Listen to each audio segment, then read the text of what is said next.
thing we are lacking on this world today. And in conclusion, the internet, what I like to say is that the internet has not just only connected the system of network all over the world, but it has also been able to connect the people from different parts of the world. Thank you for listening to my speech.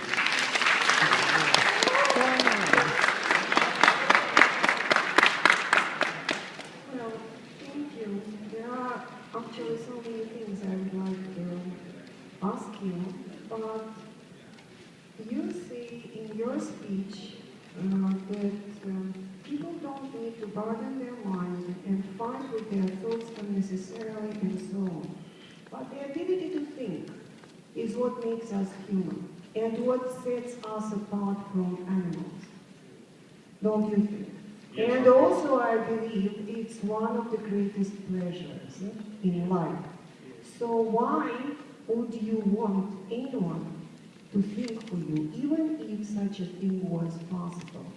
And I think technology can help, but the machines are not supposed to take over or think for you. Would you like anyone to eat for you, to love for you, to breathe for you, and to live for you? I don't think so. Why would you like anyone to think for you?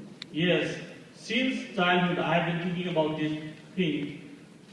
As I was a child, in my childhood, when I was a high school student, I used to think when I was a science student or a business student, then if I would not like to go to the science field, then why I would be studying about the science? So thinking about this thing, now I guess the internet can replace it. If you don't like the science and if you are interested in business, then in any part of your life, if science comes up with you, then you can search in the internet about the science and leaving these things behind. Yes, we have the thinking power, but I'm not saying that we should leave the thinking power. We should utilize this thinking power in another task. And thank you.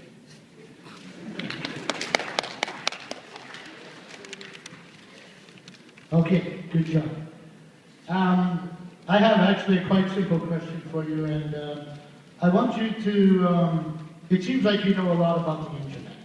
So I was hoping you could explain how the World Wide Web or the internet actually came to be. How was the internet born? Can you explain that for us? Yes, these days I've been searching about these things, and because I'm a computer historian, maybe I have a different story about this. Some of my teachers told me that the internet was invented by the American military. I'm not talking about the World Wide Web right now, I'm talking about the internet. It was their aim was to connect the computer or different kind of communication throughout the state if only the nuclear world war would happen in mid-90s, so that they would know when the nuclear war would happen, then the telecommunication would be vanished from the world. So they need to find a new way of communication throughout the state. So they built a machine that could enter in any hole, in any new hole, or could go through any loophole, so that they could make a communication. That was the birth of the internet. And I don't know much about the World Wide Web. It was invented in maybe late 90s. Okay, thank you very much.